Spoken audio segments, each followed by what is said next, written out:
1 week away, and the GOP ballots are causing some confusion with voters. Our Emily Nelson explains what you need to know when you head to the polls here in the Buckeye State. Emily?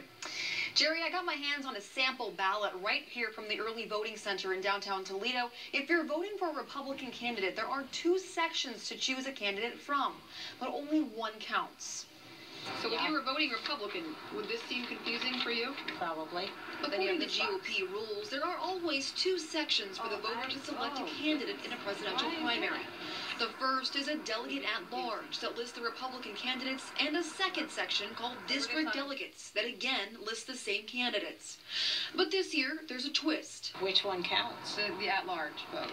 That's right, only the vote for the at-large candidate counts. That means the delegate votes don't get distributed proportionally based on districts. Ohio has 66 delegates up for grabs, and if the delegate vote counted, the votes could be split among candidates. I talked to early voters downtown to find out if they understand how it all works. One is for district delegates, and one is for at-large delegates.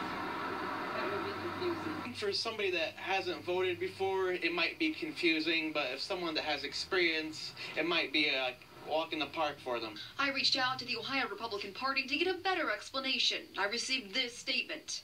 We switched to a winner-take-all contest for the first time this year. If you like your candidate for president, vote for both sets of delegates. But the winner of the statewide vote will be awarded all of the delegates, unlike in previous years where a candidate could win the delegates of a specific congressional districts. But the voters I talked to at the early voting polls here say they weren't aware of this change. How do you feel about that? I mean, that wasn't explained to you. No, it wasn't. I think it's very confusing. So what's the bottom line? What would you do if you were voting Republican and you had these 2 boxes here? Well, I guess, I would vote for my candidate in both boxes. According to the Republican Party, a rule passed in 2014 now says that all states holding primaries on or after March 15th can award their delegates on a winner-take-all basis. Again, this is the first year that rule has been implemented. So keep that in mind when you head to the polls next week. Reporting live in the studio, I'm Emily Nelson, WTOL. Thanks, Emily, for that explainer. Our team coverage continues now with Tim Miller. He's looking into the fallout from the ballot confusion. So, Tim, today you talked to local Republican leaders. I did, Viviana, and they have been getting hundreds of phone calls in recent days from voters who are just not sure how they're supposed to vote for president. Now, Silas Sang is the executive director of the Lucas County Republican Party. We looked at the ballot today. He tells me people are confused that there are the 2 sets of votes for the delegates for president. Some voters worried that they were voting for their first and second choice for president, while others have been worried that they are voting twice illegally. Sang reiterates that you can vote for your candidate's delegates in both spots on the ballot, but only the first one, the at-large delegates, will factor into the awarding of Ohio's delegates for president.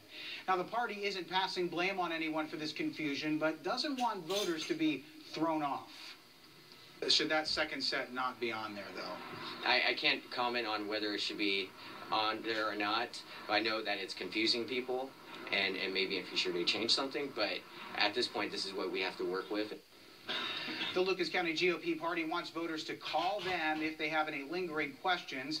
They'll also be driving voters to the polls next Tuesday, so they said they can answer questions then as well. So once again, when you're voting for the delegates for president here in Ohio, we should be telling you you should vote in both locations on the ballot, but only the first ones listed, those at-large delegates, will factor in. Tim Miller, WTOL 11.